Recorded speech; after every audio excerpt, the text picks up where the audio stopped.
Ah, yes, we are live. Welcome to the SLOB Show. It's me and Bass this week. Hello, Bass. Hi, Abe. What's going on? Not much. It's kind of weird being you and I, but I like it. Let's rock it. Well, number one, I want to thank all the slobs for taking the SLOB Show Facebook group over five. It's well over 5,000 now. I saw that. That's quite a mark. That's a lot for a Facebook group. It is. Especially a group of slobs. Yes, that's true. But to be honest, I got to say, you've curated quite the cult classic inside that group. Everybody really is just taking to it. There's no fighting. There's no political. Nobody's really calling anybody out. No one's calling anybody fat. Or my favorite, whenever I post something about sugar, they immediately give me that Wilford Brimley, the diabetes meme. Nobody does that. It's all accepted within the confines. I like it. Everyone's accepted in the SLOB Show. And you know, if you posted these kind of food pictures like daily on your regular page, people would be calling you a slob. Oh, yeah. But in the SLOB Show Facebook group, there's no judgments.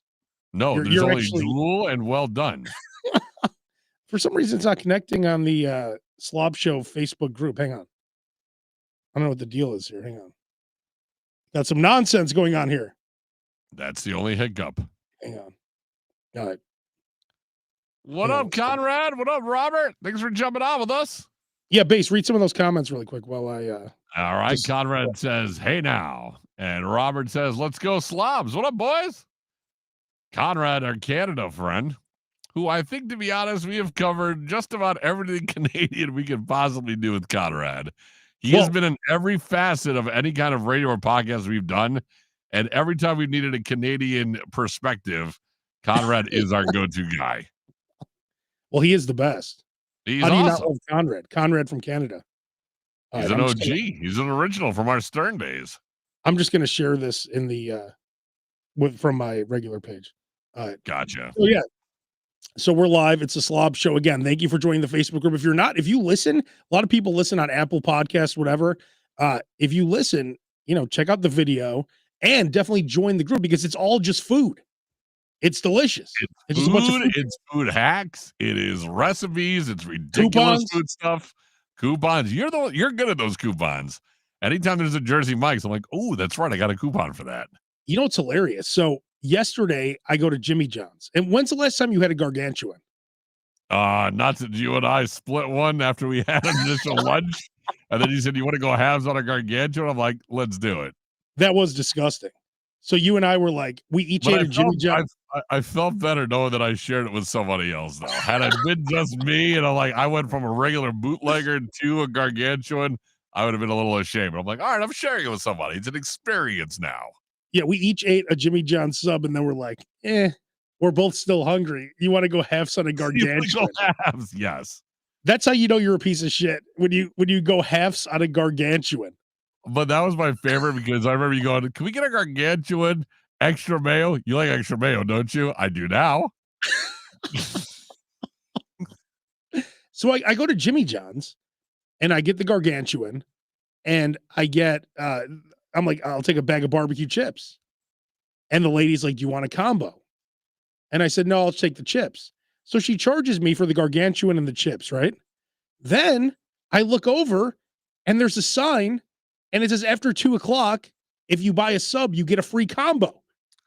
That's BS that she didn't say that, though. Like, come on. That's what I'm saying. Like, that's shouldn't she have said? That's not cool. And then I got less and I paid for it. How does that make any sense? That's not cool. That's not cool. Like, she should have said, oh, by the way, like when she said, do you want a combo? Do I have to be like, aha? Like, with a big sign. Yeah. She gonna promote that fact. She should have said, hey, just so you know, right now it's free combos. But I got charged for the chips. That's not cool. You should have been like, if this is the case, I'm standing in here all day for those free smells. I'm getting my smells worth in here. I didn't even notice it until after. And I'm like, wait, what? Because then I saw that sign. I put it on the SLOB Show Facebook group. But like, I didn't realize you got ripped off. Well, I didn't get ripped off. It just they didn't tell me. No, like, I had the reverse thing happen to me in Orland Park after a late night of DJ playing his kids' basketball league. I'm his coach, by the way. We went to Wait, Joey's hang Red on, hang on. Hots. Wait, wait. Hold on. We went to Joey's Red Hots first. I'm going to steamroll right past you. We went to Joey's Red Hots, and I ordered a triple cheeseburger. The lady goes, next time you come here, get the pizza. It comes with a drink, and then also 2 slices equal 1 slice for $5. Oh, where's that at? That's Joey's Red Hots. If you do the pizza for $5, you ask for 1 slice, they give you 2 slices and a drink. All right, my ask your God. question. Ask your question. Wait, did you just say you're the coach? I am the head basketball coach of my son's 3rd and 4th basketball league. Hey, I just saw Tim Sabean jump on in the watching on Instagram. Hey, Tim, I just sent you. Tim. Hey, Tim, you should. I just sent you the link. Tim, you should jump on with us. We're talking about. Get on here, man. Get on here. Tim, I just texted you the link if you want to jump on. Wait, you're the coach of what sport? Basketball. What? 3rd and 4th grader basketball. What? I'm actually not a bad coach. I am trying to teach these kids offense. It is not easy. It is not easy. I will say this: you do shoot the ball properly. Like you shoot it like MJ. Like you have. The only thing in basketball that I can do properly is form. After that, it's all up for grabs. Wait, is that Tim Sabean? That is him. Yes. What up, Tim? Yes. Oh my God, you're speaking my language, dude. Oh my gosh, Yes. I'm lathering up the the whole thing right now with mustard. Come on, let's go. Let's go. This is Tim Sabean, the man who created the Howard Stern channels. He's the guy that I emailed Tim Sabean.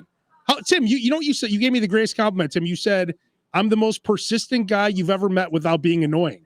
I love it. No, I love you guys. It's like you just got it going. When you got it, and you guys got it. And Tim, I love Tim. Tim took a podcast that I was doing in my bedroom and put it on the Howard Stern channels. He from the bedroom to the Howard Stern channels. That's what Tim did for us. So thank you, Tim. Well, you're the man. But the things, you got to take chances with stuff and do things that are cool. And we were so ahead of our time, and you guys were doing your thing, and it was fun. And it was a band of thieves, on the run, just making shit happen. And it was just an incredibly magical moment. It was awesome. It was just awesome. So much fun. Are you in Philly right now, Tim, or New York? Yeah, no, I'm in Philly right now.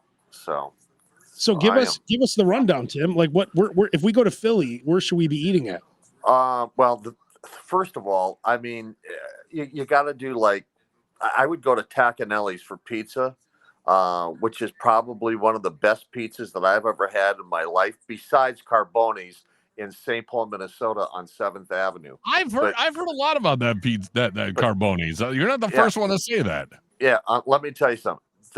I grew up on that pizza, which is delish, but Tacanelli's here in Philadelphia is absolutely incredible. And I haven't tried it yet. But Barstool, Dave Portnoy, swears that about Anthony's Pizza. It's on 9th and Catherine here in Philly. And I've never been, but I got to try it. But he barks about that all the time. So you look pretty skinny, Tim. You look pretty skinny over there. Well, not cool. Well, listen, when you lock yourself in the fetal position and just lie in a dark closet for a couple of years,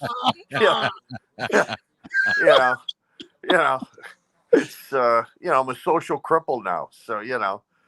No way. Okay, so where can one get the best Philly cheesesteak? Everybody in Philly has a different place. I've never been to Philadelphia, and I'm dying to try an authentic Philly cheesesteak. Where am I going? Well, let me tell you something. The greatest is the Reading Terminal.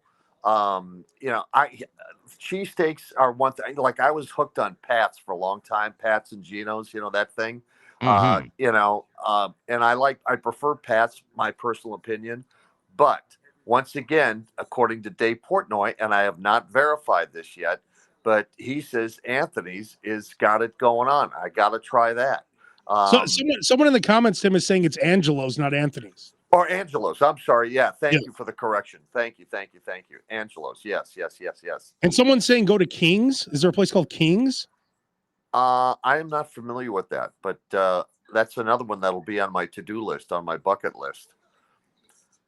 One of my favorite moments of Tim is that when I got to go down to New York and finally meet him for the first time, and we went out to a restaurant, he did the fries for the table. That is a move that I've never really been around for. And it's such a minor thing, but I remember Abe and I going, "How about fries for the table? That was a great move." Well, but the thing is, it's once you're a professional eater, as we all are, you got those moves. Those are certified moves, and awesome. It's the way to go. Go ahead, Tim. No, I was going to say, this is the Slob Show podcast, and you have that meat company. You should tell people where they could buy those delicious steaks. Those are the greatest steaks I've ever had, and I'm not just saying that because he's on here. He actually sent me some, and they are amazing. Well, thank you. I'll tell you something. I got involved in this thing about 2 years ago, a year and a half ago. Larson Valley Farms. They're 6th-generation cattle ranchers based out of Council Bluffs, Iowa. And the first time, they said, "Oh, we do steaks." And I said, "Yeah, so does everybody do steaks and all that kind of thing." So they send me a box of steaks, and I asked Rick Larson, who is the rancher there. He says, "I'll put my steak up against any, steak on the planet." And I says, "Well, how does it compare, and what differentiates you from everything else out there?" And he says, "I'll send you a piece of Wagyu, $100, Wagyu, fillet next to our $50, fillet." And he says, 10 out of 10 times blindfolded, you'll pick our product. And I said, "Wow, that's a pretty tall, statement there." So he sends me a box of steaks, and I cook it up and stuff. And I swear to God, this thing was like unbelievable. They raise and grow their own feed, their own corn without any pesticides and all that kind of stuff. They raise their own cattle, Black Angus cattle, with the highest genetics. And they, grass feed them to 600 pounds. And then from 600 to 1,200 pounds, a combination of corn and grass. So the marbling is, different and better and consistent. And plus they have the ability to detect, the marbling, so they know exactly when the animal is ready for harvest. And so they can deliver consistency, because a lot of these meat purveyors cannot guarantee consistency, or they source their meat from several different places, where we chip our beef from birth all the way through processing. We know exactly where it lived, how it lived, what they ate, who took care of it, the weather conditions, all that kind of data. And it's absolutely amazing. So, and in this day and age, people want to know what's in their food. They don't want crap. They don't want, all of these, hormones and all this kind of shit. They want to, have trust in this stuff. And if our stuff isn't good or at the quality that we say it is, call us. We'll pick up the phone. You're not going to get a call center or that kind of stuff. Tim, what's the website? Well, it's Rustic Cuts CB for councilbluffs.com. It's Rustic Cuts CB for councilbluffs.com. Rustic Cuts Council Bluffs, rusticcutscb.com. I got to say that to myself about 6 times because I'm a slow adult. But we're redoing our e-commerce site and all that kind of stuff. So and we'll debut it after in first quarter of next year. But the product is really good, and I wouldn't even be associated with it if it wasn't good. It literally is the Howard Stern of steak.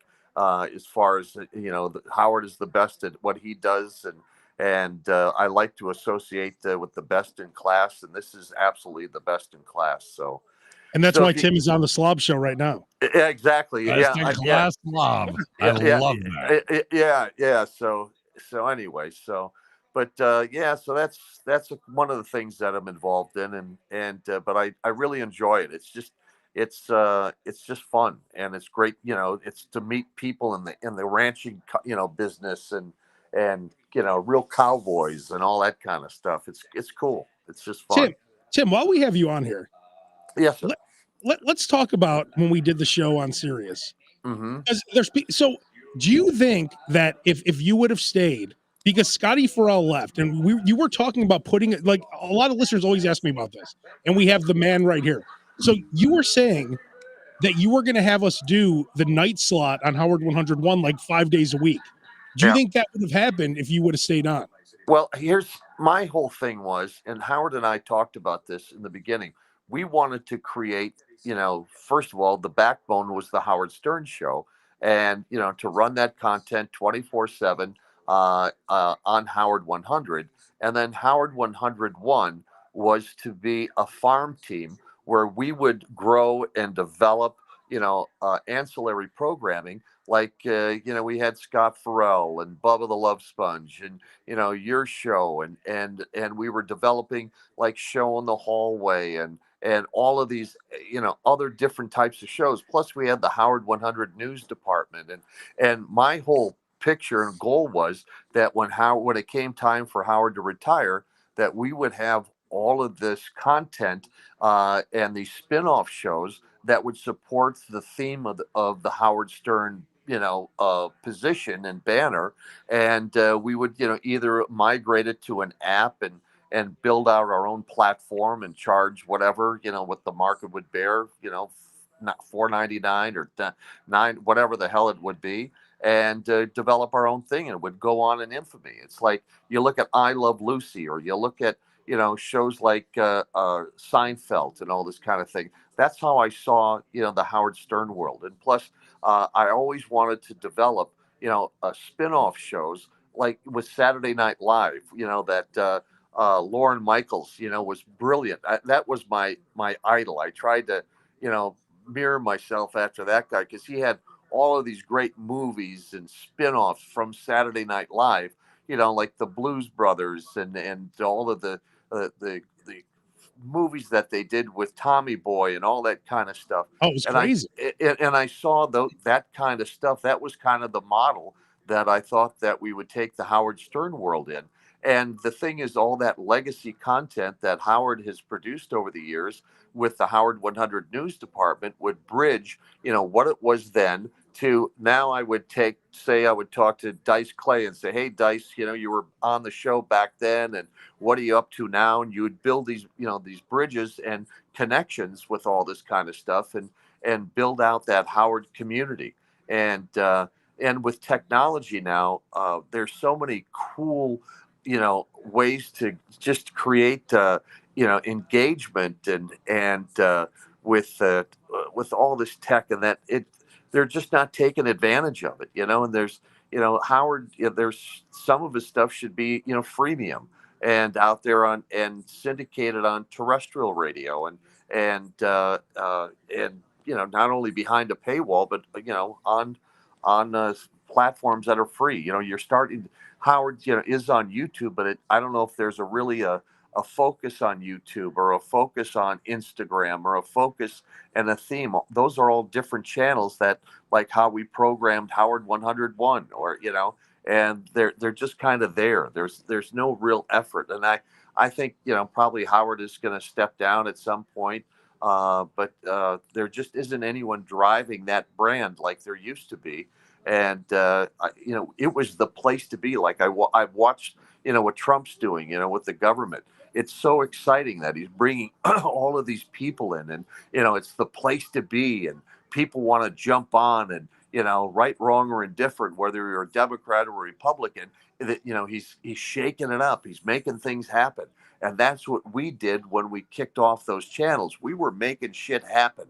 We were a sensation that rocked the media world, and we were talked about, and we were a part of the fabric of life. And it's just lost its luster after a while, because of he got into the woke thing, and it's just sad that that incredible, powerful brand and all the people that were a part of that thing, and we were developing and growing, and like God rest his soul, Ralph Sorella, with the Geek Time and all these kinds of crazy shows that we did. It was just so much fun and so cool. I'm sorry to see that it didn't play out the way we wanted it to, and the brand isn't as powerful as it is. I always envisioned that Howard would retire someday, and maybe he would come on and do a special here and there, and when he would come on, it would be special. because he wouldn't be on every single day. But the thing, he would still be relevant, and he just I don't think he has the right people around him anymore. Obviously doesn't. I don't think, I know.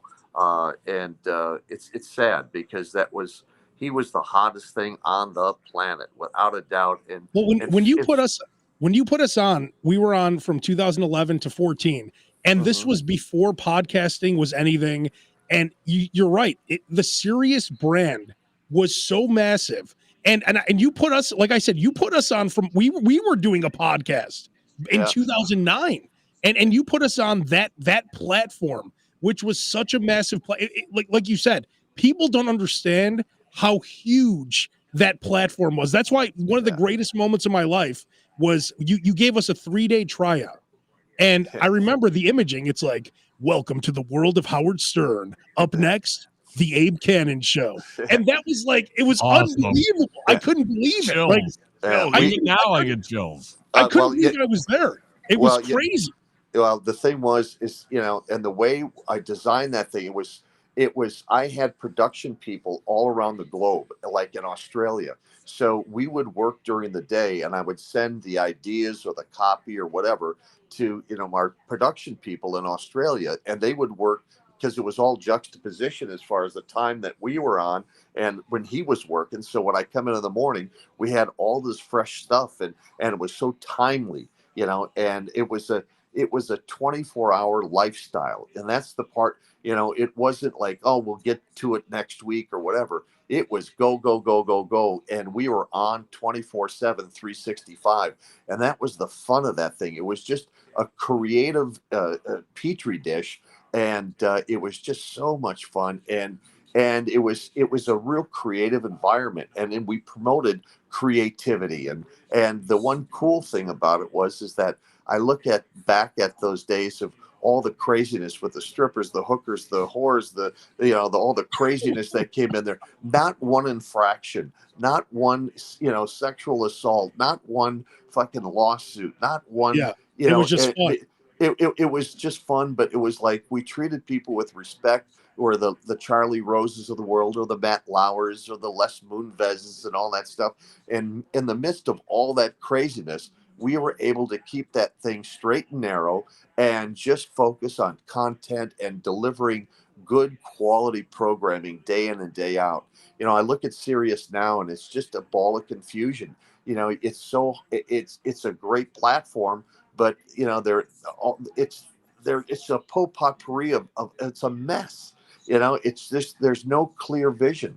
I would like to build brands around, and channels around a brand, where you focus on a brand 24/7, 365, like we did with Howard.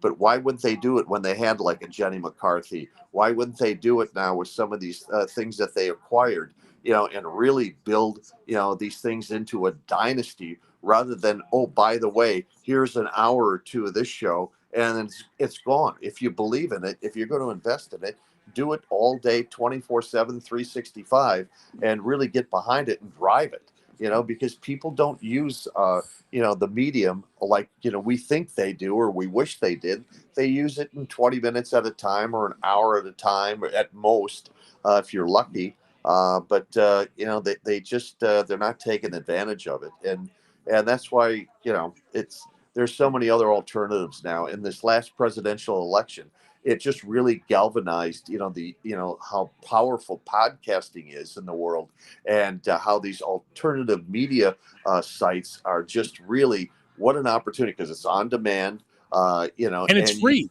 It's free. It's free. And the other point of it is that you're not locked into, commercial breaks at the top of the hour or 20 after the hour. I look at a network like CNN.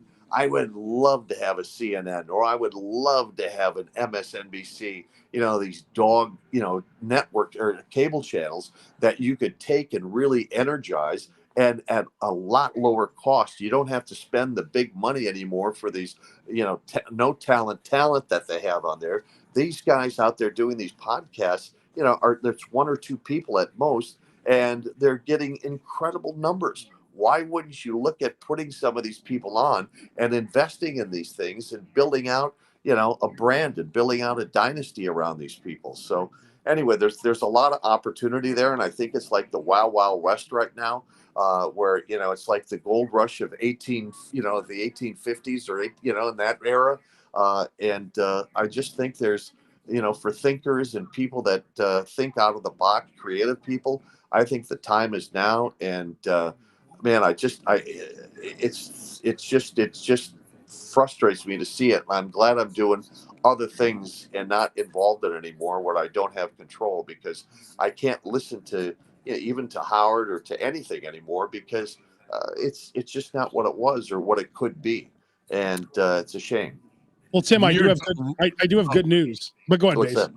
Go ahead. Well, the question I had was real quick. In 2009, I know the kind of content Abe and I were putting out as far as podcasts go, and he was sending it to you. Yeah. When you finally when Abe was persistent enough to get it to you, and you finally hit play on our audio, what was your initial reaction of what exactly it is that we were? Well, see, I saw it, when I listened to it, I like the camaraderie of your show.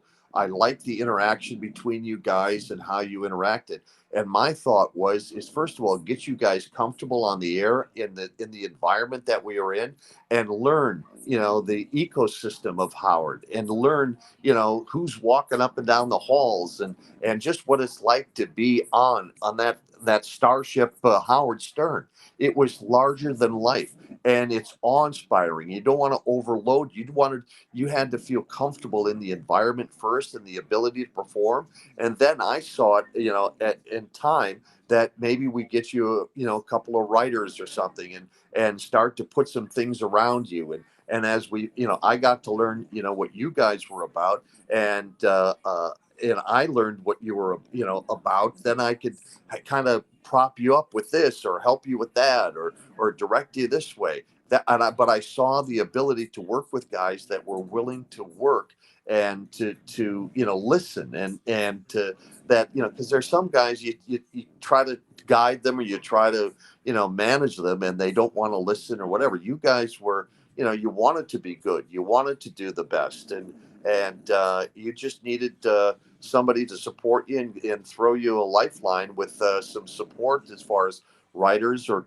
production people, or whatever it was. But working in a creative environment like Sirius XM, I mean, that is one of the greatest comedy or creative labs on the planet. And if you take advantage of it, like guys like you would take advantage of it, and you can learn and grow from it. But I don't think they promote that kind of vibe anymore.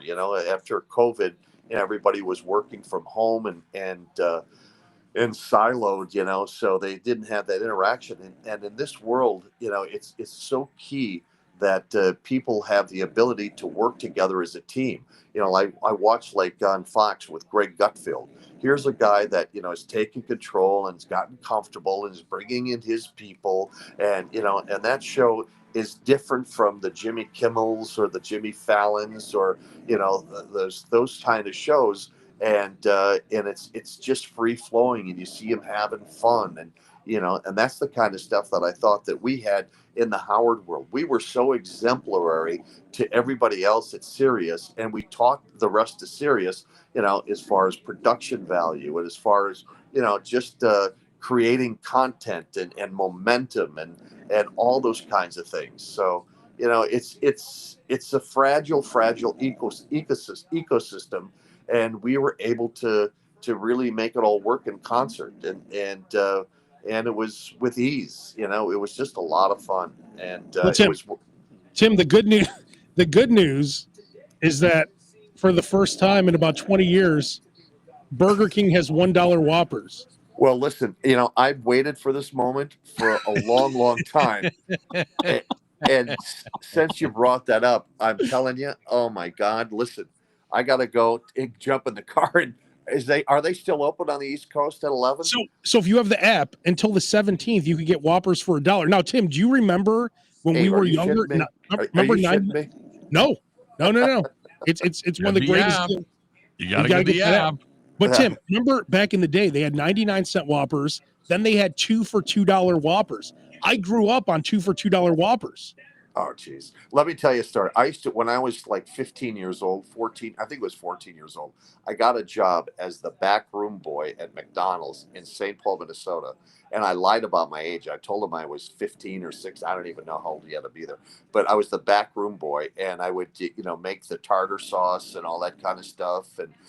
But at the end of the day, one of my buddies would work the window. And so I would go around and order like a burger or something like that. And he'd give me, we call it a stuff job. So I'd get the house, and he would fill the house up with all the burger and all that stuff. And then we get all our buddies, and we sit there and we just kind of house the whole thing, So yeah. It's hilarious. Everyone knew someone. Like when I was in high school, this guy Bruce worked at McDonald's. You would go on the drive-through, and he would give you 3. You would order like a Happy Meal, and he would give you 3 heaping bags of food.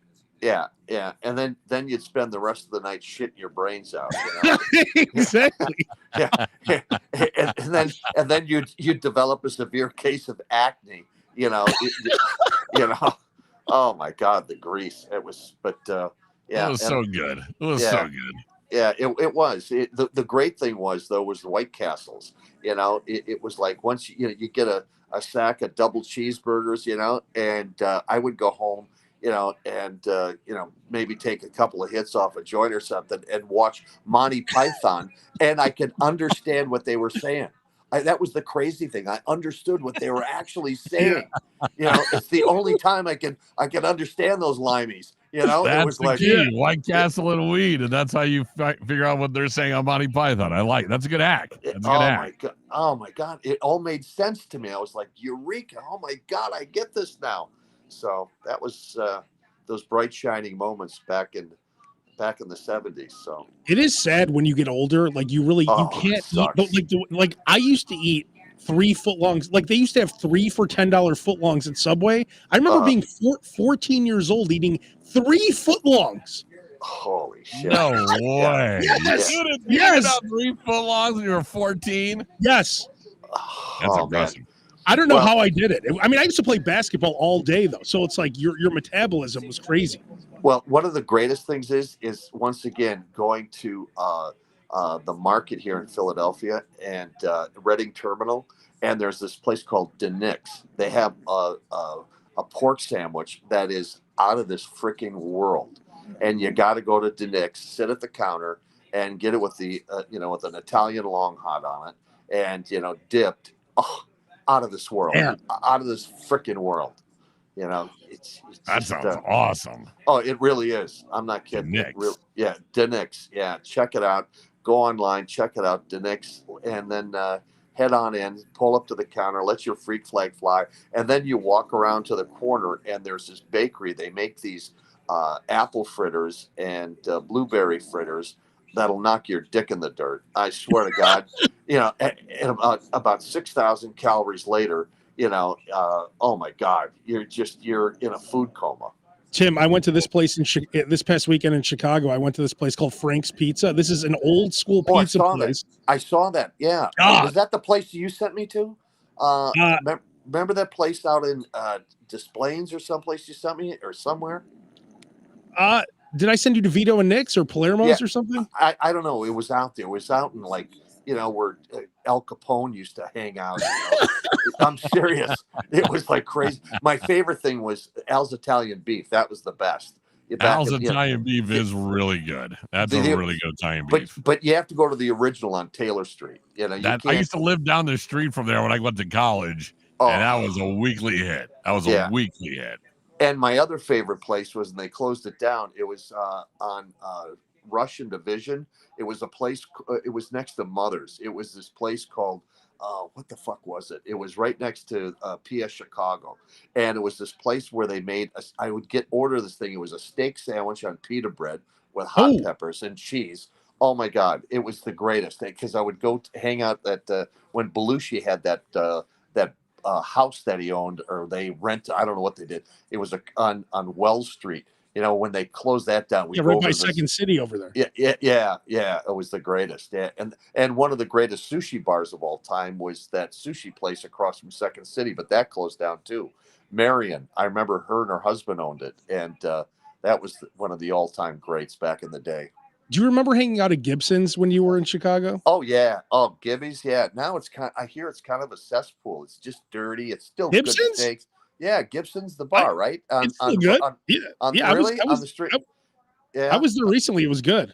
I thought it needed a refresh. Somebody told me it needed a refresh. You know, I loved it back in the. I like their pork chops there. Oh my god, the best. Base, were you with me that time we went to? Remember they closed down Ditka's restaurant on Rush Street. Yes. Do you remember we were in there and Ditka was just sitting at the next table and he's like, "No, you were there with your brother. You were there with your brother. It wasn't me. Yeah. I was jealous of the story." Oh, that's right. Yeah. Is Bob Chin's Crab House still open? I don't think so. Maybe it is. Maybe it is. Really? On that was on in Wheeling. It was on Milwaukee Avenue. Oh my god, that place used to be my all-time favorite. Oh yeah, no, it's still open. I'm looking at it right now. Yeah, Bob Chin. He was, just he had that place. It was just always packed. It was just the best of the best there too. He had that Hawaiian luau cake, man. Oofa. All those old school places, like you can't recreate. Like I was watching an old Anthony Bourdain. Do you remember Hot Doug's? You ever go to Hot Doug's, Tim? No, I went to Mr. I would go to Mr. Beef with Jay Leno. I remember that. I love those days. Yeah. That was always, We used to for one of the radio stations Abe and I worked at, they would drop those beefs off for us at the morning show. And I remember slamming Mr. Beef sandwiches at like 6 in the morning. 6 in the morning. This is a real mistake for morning radio. Oh God. Yeah. That's the thing too. Working in radio when people would drop off food, like the Howard show, every Wednesday, it was Cupcake Wednesday. Some cupcake place would drop off cupcakes and cookies. Those black and white cookies. Oh my God. Oh, those are the best cookies. And I swear to God, I have, sugar addiction. It was like I would eat those things like I was going to the electric chair. It was like, holy fuck. It was bad. It was fucking bad. Thank God. Thank God I left there just for that, for the sake of that, just so no more cookies and bullshit. Oh, it's God. funny that you got to leave radio to get on a better diet. Oh, no kidding. No kidding. I think I probably lost 100 pounds leaving that place. There have been so many times I've come to work and going, all right, I'm bringing myself a salad, chicken breast, and then all of a sudden I walk into work and there's just piles of Lou Malnati's pizzas about as tall as me.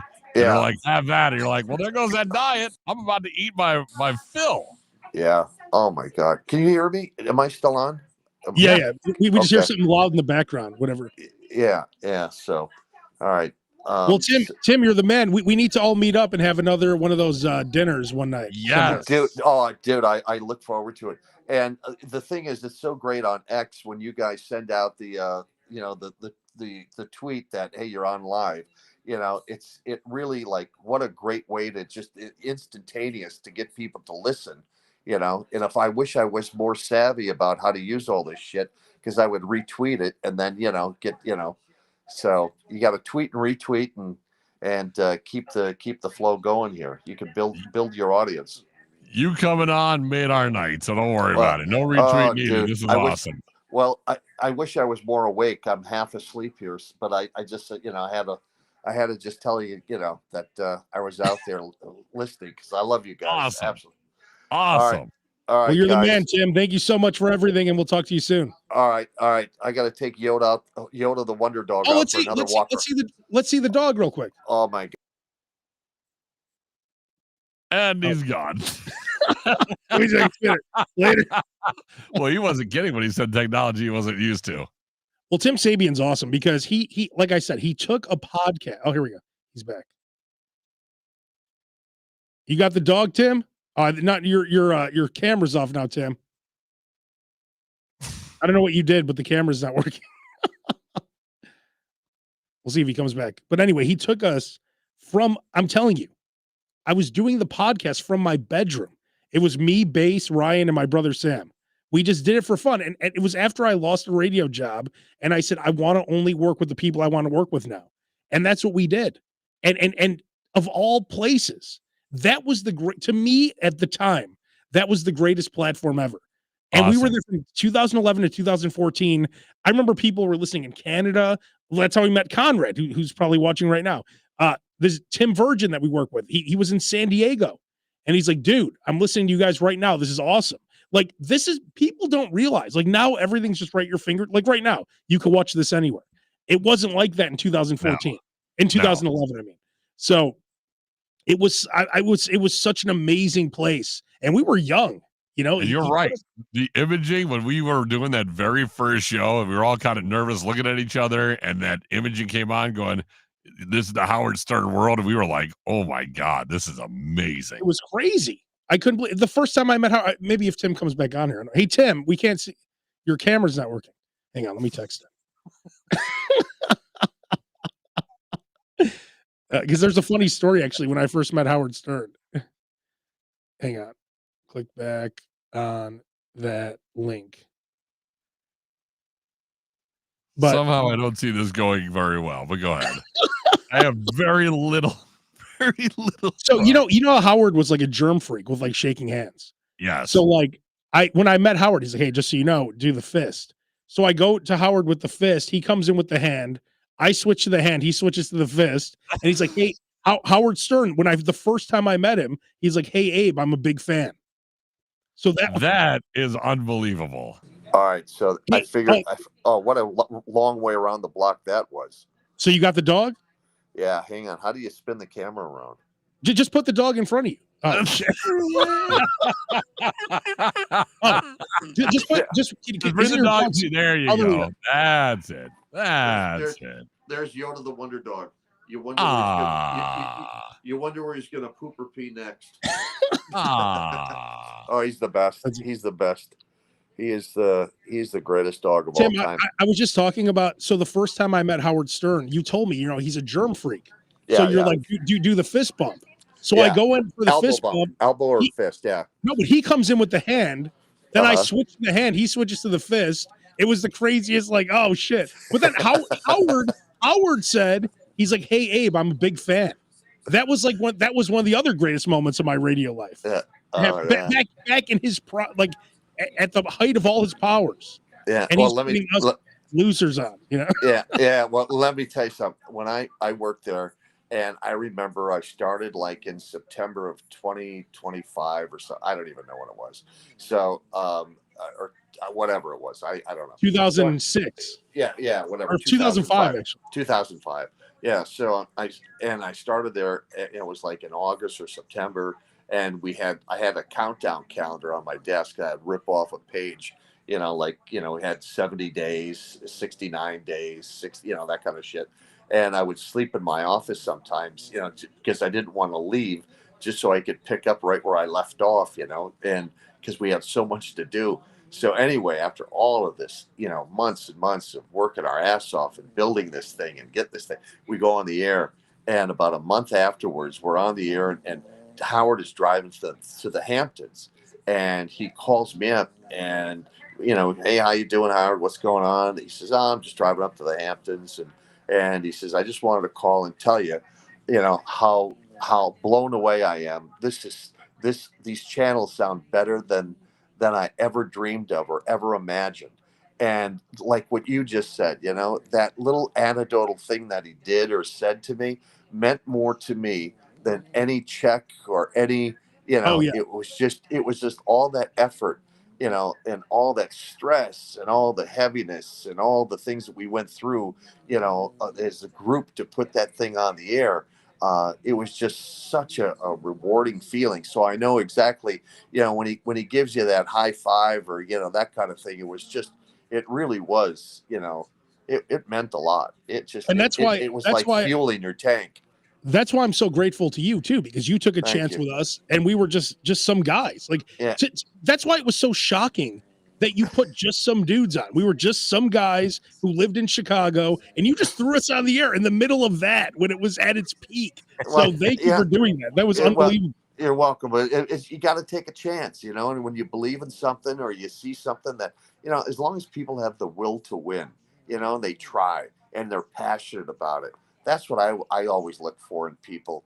And I love working with those kinds of people because you're there to have fun.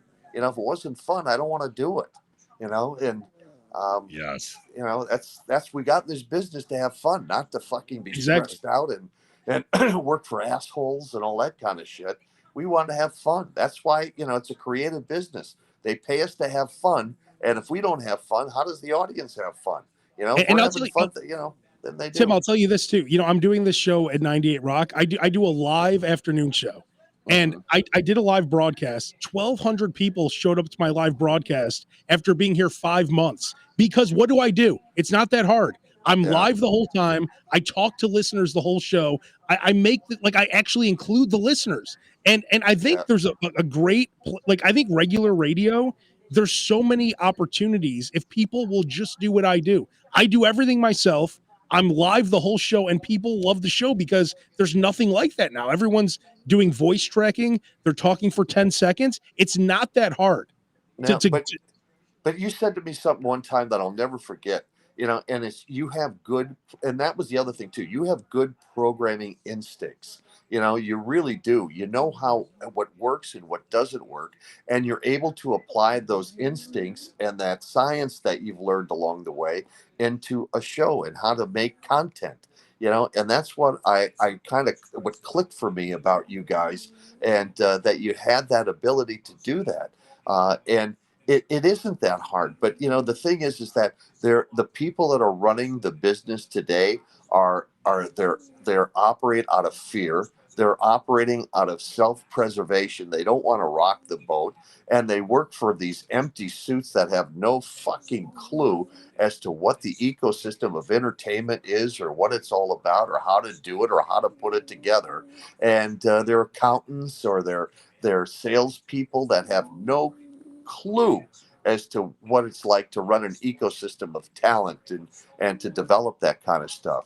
You know, you got to have a free flowing, you know, environment that without pressure, that creativity breeds and just, you know, thrives. And it's everybody operates out of fear nowadays. Everybody's afraid of losing their fucking job. And, you have to take a chance. You have to just do it. You can't be afraid to do something different. And when you do that, they love it. Like, these listeners love this shit. Yeah, I'm telling you. That's for me too. As an employee, you know, I had to wear a fucking suit to work and all that bullshit. Fuck that. You know, I want to, you know, I want to be me. I want to be, you know, who I am, and you know, be who, you know. It's like now I had to play a fucking role. You know, be in a suit. Fuck that bullshit. You know, it's like, be yourself, be real, do what you do. And if it works, it works. If it doesn't, you know, I remember the days when I first started at Sirius XM, you know, the consultant and all this. Hey, we're going to do this. We're going to do this. I said, whoa, tap the brakes here. You know, either you do that, you program it, or you program it, or I program it. Because if you program it and it fails, you fire me. If I program it and I fuck it up, I fire myself. You know, I'd rather trust my own instincts and believe in myself rather than having you two imbeciles. You know, no, I'm good. You know, let me figure it out. You know, but nowadays I'm glad I'm not in it anymore. I really am. I hate to say it, as much as I love it. I couldn't work with these numbnut, you know, small-minded people. It's sad. It's very sad. That's why guys like Rogan, you know, that thrive, because he does what he wants and he knows how to do it, and he surrounds himself with people that support his belief system.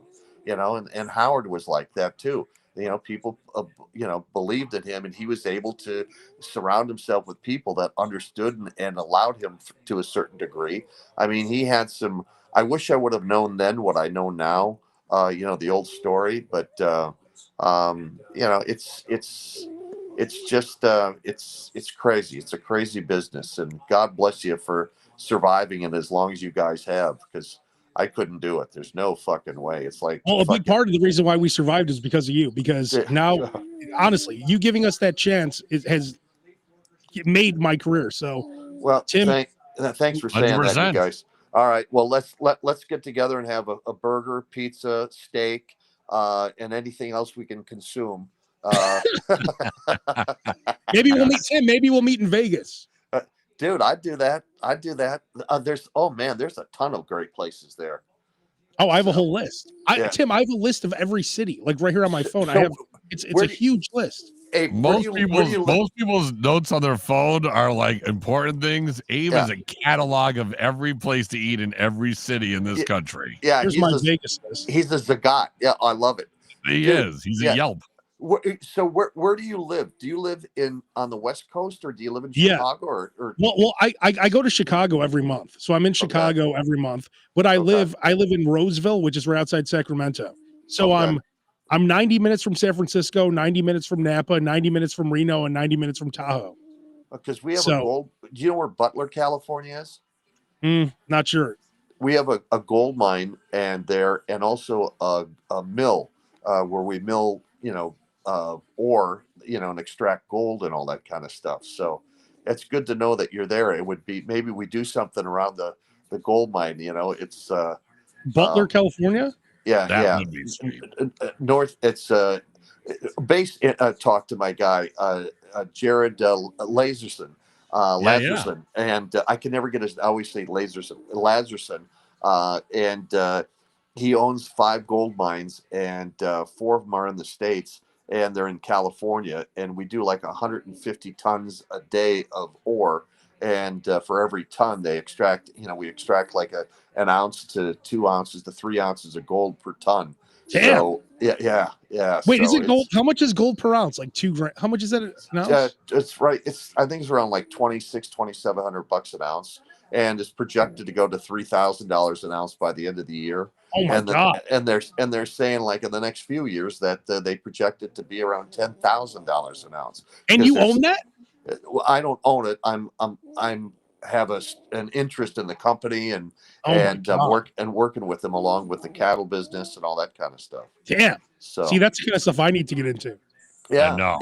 I just you keep looking for things to do, and all of a sudden that kind of cool stuff pops up. So I do stuff that I like and I enjoy, and it's interesting. It's something totally different than worrying about the Dillette system and the scheduling systems for me, all that kind of shit. So so. Well, you're the man, good. Tim. We appreciate you coming on. I love you guys. You, man. Yeah. Thanks for including me, and have a great night, and we'll talk soon. You're the man. You're Tim. The best. All right. Now, let me see if I can figure out how to leave this conference. I'm a real fucking tech.